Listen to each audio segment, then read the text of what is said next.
വിഷ്ണു ശാലിനിയുടെ പുതിയ എപ്പിസോഡിൽ സുസ്മിതയുടെ പ്രതികാരത്തോടെയുള്ള സംസാരമൊക്കെ കേട്ട് ഞങ്ങളെക്കുറിച്ച് ഇത്രയ്ക്ക് ആദ്യ പിടിക്കാൻ നീ ആരാണെന്ന് ശാലിനി ചോദിക്കുകയാണ്. അന്നേരം വിഷ്ണുവേട്ടൻ എനിക്കുള്ളതാണ്, എൻ്റേത് മാത്രമാണെന്ന് സുസ്മിത പറയുകയാണ്. അന്നേരം നിനക്ക് നാണമില്ലേ മറ്റൊരു സ്ത്രീയുടെ മുമ്പിൽ വന്ന് നിന്റെ ഭർത്താവ് എനിക്കുള്ളതാണെന്ന് വെല്ലുവിളിക്കാൻ നീ അത്രയ്ക്ക് തരം താഴ്ന്നു പോയോ എന്നൊക്കെ ശാലിനി സുസ്മിതയോട് ചോദിക്കുന്നുണ്ട്. വില കുറഞ്ഞ സ്ത്രീകൾ പോലും ഇത്രയ്ക്കങ്ങോട്ട് തരം താഴ്ന്ന് പെരുമാറില്ല. നിന്റെ അത്രത്തോളം തരം താഴാനായിട്ട് എനിക്ക് സാധിക്കുന്നില്ല, അല്ലെങ്കിൽ നിന്റെ അണപ്പൽ ഞാൻ എന്നെ അടിച്ച് കൊഴിച്ചേനെ എന്നൊക്കെ പറഞ്ഞ് സുസ്മിതയെ അടിക്കാനൊക്കെ കൈയോങ്ങുന്നുണ്ട് ശാലിനി. അന്നേരം നീ എന്തിനാടി ഇവിടെ നിന്ന് കുരയ്ക്കുന്നത്? വിഷ്ണുവേട്ടൻ്റെ റൂമിൽ നിന്ന് നീ പുറത്തായില്ലേ, പിന്നെ നിനക്ക് എന്ത് വാശിയാണ് ധൈര്യമാണുള്ളതെന്നൊക്കെ സുസ്മിത ചോദിക്കുകയാണ്. അന്നേരം വിഷ്ണുവേട്ടൻ്റെ റൂമിൽ നിന്നേ നിനക്ക് എന്നെ പുറത്താക്കാനായിട്ട് സാധിക്കുകയുള്ളൂ, ആ മനസ്സിൽ നിന്നും എന്നെ പുറത്താക്കാനായിട്ട് സാധിക്കില്ല എന്ന് ശാലിനി സുസ്മിതയെ വെല്ലുവിളിക്കുകയാണ്. അന്നേരം ഏതർത്ഥത്തിലാണ് നീ വിഷ്ണുവേട്ടൻ്റെ ഭാര്യ ആയിട്ടുള്ളത് എന്ന് സുസ്മിത ചോദിക്കുകയാണ്. അന്നേരം താലി ഉയർത്തിക്കാട്ടിയിട്ട് ശാലിനി പറയുന്നുണ്ട്, നീ ചോദിച്ച ചോദ്യത്തിനുള്ള ഉത്തരം ഇതാണ്, ഈ അർത്ഥത്തിലാണ് ഞാൻ വിഷ്ണുവേട്ടൻ്റെ ഭാര്യയാകുന്നതെന്ന്. അന്നേരം വിരൽ ഞൊടിച്ചുകൊണ്ട് സുസ്മിത പറയുകയാണ്, അതെ, ഒന്ന് പറഞ്ഞ് രണ്ടാമത്തേന് നിൻ്റെ ഈ താലി ഉയർത്തിക്കാട്ടിയുള്ള അഭ്യാസ പ്രകടനമുണ്ടല്ലോ, അതാണ് ഞാനിനി തീർക്കാനായിട്ട് പോകുന്നത്. ഇതും പൊക്കി പിടിച്ചിട്ടുള്ള നിന്റെ നിൽപ്പ് കാണുമ്പോൾ എനിക്ക് നിന്നോട് സഹതാപമാണ് തോന്നുന്നത്. ഭാര്യയാകണമെങ്കിൽ താലി മാത്രം കെട്ടിയാൽ പോലെ അതിന് വേറെയും കാര്യങ്ങളുണ്ട്, അത് നിന്നെക്കൊണ്ടായില്ലല്ലോ എന്നൊക്കെ പറഞ്ഞ് ശാലിനിയെ കളിയാക്കുകയാണ് സുസ്മിത. ഇപ്പോൾ നീയും ഞാനുമായിട്ടുള്ള വ്യത്യാസം ദേ ഈ ഇത്തിരി പൊന്നിൻ്റെ കാര്യത്തിൽ മാത്രമേ ഉള്ളൂ. നീ ഇത് മനഃപൂർവ്വം ബലമായിട്ട് വിഷ്ണുവേട്ടനെ കൊണ്ട് കെട്ടിച്ചതല്ലേ, എന്നെ മനസ്സാ വരിക്കാനായിട്ട് വിഷ്ണുവേട്ടൻ ഒരുങ്ങിയിരുന്നതാണ്, അപ്പോഴാണ് നീ ഞങ്ങളുടെ ഇടയിലേക്ക് വന്നത് എന്നൊക്കെ ദേഷ്യത്തോടു കൂടി ശാലിനിയോട് സംസാരിക്കുകയാണ് സുസ്മിത. നമ്മൾ രണ്ടുപേരും ഒരേ ലക്ഷ്യത്തിനായി 2 തവണ മത്സരിച്ചവരാണ്. പക്ഷേ നീ ഇടയ്ക്കൊരു കളി കളിച്ച് ട്രോഫി നേടി എന്നുള്ളത് സത്യമാണ്. പക്ഷേ വിഷ്ണുവേട്ടൻ്റെ ഹൃദയത്തിലേക്ക് കടക്കാനായിട്ട് നിനക്ക് ഇതുവരെ സാധിച്ചിട്ടില്ല. അത് ഞാൻ സ്വന്തമാക്കും. ഈ കളി ജയിക്കാൻ തന്നെയാണ് സുസ്മിത കളിക്കാൻ ഇറങ്ങിയത് എന്നൊക്കെ അങ്ങ് തകർത്ത് പറയുകയാണ് സുസ്മിത. അവസാനം ശാലിനി സഹിയിട്ട് പറയുകയാണ്, ഈ വീട്ടിൽ നിന്നോ വിഷ്ണുവേട്ടൻ്റെ റൂമിൽ നിന്നോ നിനക്കെന്നെ പുറത്താക്കാം. പക്ഷേ ഞാൻ നേരത്തെ പറഞ്ഞതുപോലെ വിഷ്ണുവേട്ടൻ്റെ ഹൃദയത്തിൽ നിന്നും എന്നെ പുറത്താക്കാനായിട്ട് നിനക്കൊരിക്കലും സാധിക്കില്ല. അത് കേട്ട് ആകെ ദേഷ്യം കൊള്ളുന്ന സുസ്മിത വീണ്ടും ശാലിനിയുടെ താലി പിടിച്ച് ചോദിക്കുകയാണ്, നീ ആയാലുണ്ടാകുന്ന ആ സെക്കൻഡ് ഓപ്ഷനെക്കുറിച്ച് നീ ചിന്തിക്കുന്നില്ല. ഈ ഭൂമിയിൽ നിന്ന് നീ പറന്നു പോയാൽ വിഷ്ണുവേട്ടൻ എനിക്കുള്ളത് മാത്രമാണ്, പിന്നെ എൻ്റെ സ്വന്തമാണ് വിഷ്ണുവേട്ടൻ എന്ന് ആ താലിയും പിടിച്ച് പറയുന്നുണ്ട് സുസ്മിത. അറ്റ കൈയാൽ എന്നെ കൊണ്ട് നീ അത് ചെയ്യിക്കരുത് എന്നുള്ള ഒരു വാണിങ് ശാലിനിക്ക് കൊടുത്തിട്ട് ആ റൂമിൽ നിന്നും ദേഷ്യത്തോടു കൂടി ഇറങ്ങി പോവുകയാണ് സുസ്മിത. തുടർന്ന് കാണിക്കുന്നത് കുടുംബശ്രീ ഹോട്ടലിൻ്റെ മുൻവശത്തെ പ്ലാവിൻ്റെ ചുവട്ടിൽ ആകെ വിഷമിച്ച് എന്തോ ആലോചിച്ചിരിക്കുകയാണ് ശാരദാമ്മ. അന്നേരം കടയുടെ ബോർഡൊക്കെ എടുത്ത് അകത്തേക്ക് വെക്കുന്ന ശാന്ത ഇതൊക്കെ ശ്രദ്ധിക്കുകയാണ്. തുടർന്ന് രാജി വന്ന് ശാന്തയോട് പോകാം ശാന്തേ, ഇനി ഉച്ചയ്ക്ക് വന്നാൽ മതിയല്ലോ എന്നും പറഞ്ഞ് തിരക്കുമ്പോൾ ദേ അത് കണ്ടില്ലേ ശാരദാമ്മ അവിടെ വിഷമിച്ചിരിക്കുന്നതെന്ന് ശാന്ത രാജിയോട് പറയുകയാണ്. തുടർന്ന് അവർ രണ്ടുപേരും കൂടി ശാരദാമ്മയുടെ അടുത്തേക്ക് ചെന്ന് എന്താ വിഷമിച്ചിരിക്കുന്നത്, കുറേ നേരമായല്ലോ എന്ന് തിരക്കുകയാണ്. അന്നേരം ഒന്നുമില്ല, നിങ്ങൾ പൊയ്ക്കോ, ഇനി വൈകുന്നേരം വന്നാൽ മതി എന്ന് ശാരദാമ്മ പറയുന്നുണ്ട്. അന്നേരം രാജി പറയുകയാണ്, എന്തിനാ ശാരദാമ്മ ഇങ്ങനെ വിഷമിക്കുന്നത്, ശാലിനി മോളും ലക്ഷ്മി മോളും പോയിരിക്കുന്നത് അവരവരുടെ ജീവിതങ്ങളിലേക്കല്ലേ, അവർ സന്തോഷമായി ജീവിക്കും, ശാരദാമ്മ ഇനി വിഷമിക്കണ്ടെന്നൊക്കെ രാജിയും ശാന്തയും കൂടി പറഞ്ഞ് ശാരദാമ്മയെ ആശ്വസിപ്പിക്കുന്നുണ്ട്. അതങ്ങനെ തന്നെയാണ്. പക്ഷേ പെൺമക്കൾ പിരിഞ്ഞു പോകുമ്പോൾ എല്ലാ അമ്മമാരുടെയും മനസ്സിൽ ഒരു പിടച്ചിലുണ്ടാകും. കുറച്ച് നാൾ കൂടി അവരെൻ്റെ ഒപ്പം വന്നു നിന്നിരുന്നെങ്കിൽ എന്ന് ഞാനും ആശിച്ചു പോയി, അത്രയേ ഉള്ളൂ എന്നൊക്കെ തൻ്റെ വിഷമങ്ങൾ രാജിയോടും ശാന്തയോടുമായി പറയുകയാണ് ശാരദാമ്മ. തുടർന്ന് തൻ്റെ പെൺമക്കളോടുള്ള സ്നേഹവും ആവലാതിയും ഒക്കെ ശാരദാമ്മ പറയുന്നത് കേട്ട് ശാന്തയും രാജിയും കൂടി ആശ്വസിപ്പിക്കുന്നുണ്ട്. ഇനി ശ്യാമയുണ്ടല്ലോ കൂടെയെന്ന്. അന്നേരം അവളും പോവും. അവസാനം ശാരദാമ്മ മാത്രം ഒറ്റയ്ക്കാവും എന്ന് പറഞ്ഞ് വിഷമിക്കുന്നുണ്ട് ശാരദാമ്മ.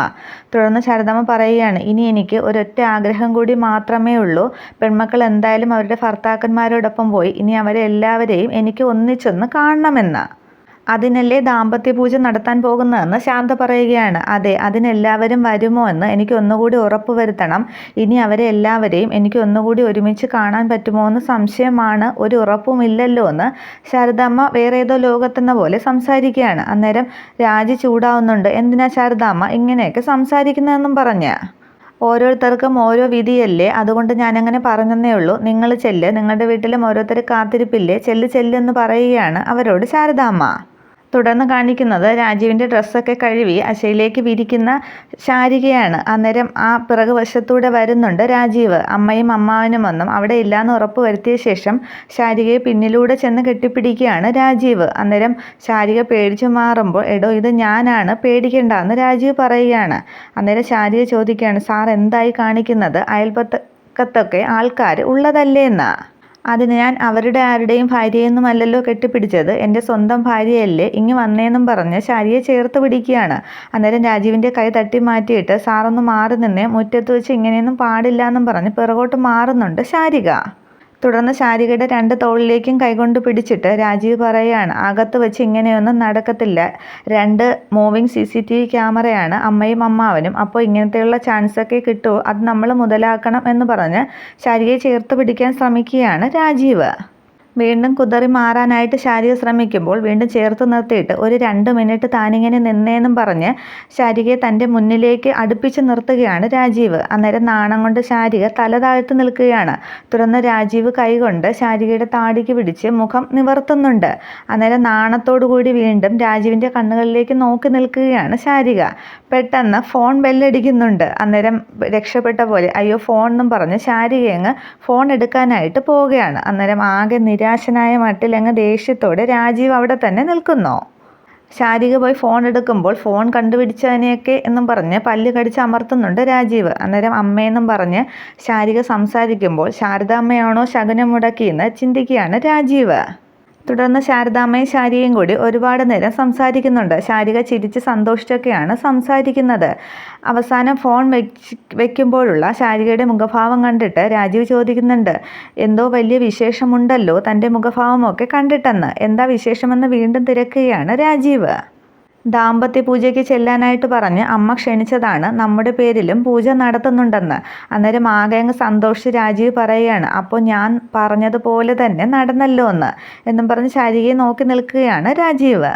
ദാമ്പത്യ പൂജ കഴിഞ്ഞാൽ ഭാര്യ ഭർത്താക്കന്മാർ ഒരു റൂമിൽ ഉറങ്ങണമെന്നാണ്. അപ്പോൾ ഇയാൾ എൻ്റെ കയ്യിൽ നിന്നും എങ്ങനെ രക്ഷപ്പെടുമെന്ന് എനിക്കറിയണമല്ലോ എന്നും പറഞ്ഞ് താളമൊക്കെ പിടിച്ച് രാജീവ് നിൽക്കുന്നുണ്ട്. അന്നേരം നാണിച്ച് തല താഴ്ത്തിയങ്ങ് ശാരിക നിൽക്കുന്നു. ഒന്ന് പോസാറേന്നും പറഞ്ഞ് ശാരിക പോകാൻ തുടങ്ങുമ്പോൾ ശാരിക കയ്യിൽ പിടിച്ച് നിർത്തിയിട്ട് രാജീവ് പറയുകയാണ്, ഇതിനിടയിൽ അവസാന നിമിഷം അമ്മയും അമ്മാവനും കൂടി എന്തെങ്കിലും കുതന്ത്രം മെനയാനായിട്ട് സാധ്യതയുണ്ട്. അതുകൊണ്ട് താൻ പോയി ആദ്യം അവരുടെ കയ്യിൽ നിന്നും സമ്മതപത്രം വാങ്ങിക്കണമെന്ന്. അത് ശരിയാണല്ലോ, അതിനിപ്പോൾ എന്താ ചെയ്യുക എന്ന് ശാരിക ചോദിക്കുകയാണ്. അന്നേരം ഇയാൾ പോയി ചോദിക്ക്, ഒരു അത്യാവശ്യ കാര്യത്തിനല്ലേ എന്നും പറഞ്ഞ് ശാരികയുടെ താടിക്കൊക്കെ പിടിച്ച് കുലുക്കുന്നുണ്ട് രാജീവ്. നിന്ന് ചിണുങ്ങാതെ ഒന്ന് പോയി ചോദിക്ക് പെണ്ണേന്നും പറഞ്ഞ് ശാരിക പറഞ്ഞു വിടുകയാണ് രാജീവ്. തുടർന്ന് ശാരിക പോയ ശേഷം ആകെ ആലോചിച്ച് നിന്ന് സന്തോഷത്തോടു കൂടി രാജീവ് പറയുകയാണ്, ശാരദാമ്മേ, നിങ്ങൾ ശകുനം മുടക്കിയല്ല, നിങ്ങളാണ് എൻ്റെ യഥാർത്ഥ ദൈവം എന്ന് പറഞ്ഞ് തൊഴുത് തൂണും ചാരി നിൽക്കുന്നു രാജീവ്. തുടർന്ന് പത്രം വായിച്ചുകൊണ്ടിരിക്കുന്ന വിജയലക്ഷ്മി സ്വർണ്ണവില കൂടിയതനുസരിച്ച് ആകെ അങ്ങ് ദേഷ്യപ്പെടുകയാണ് അമ്മാവനോട്.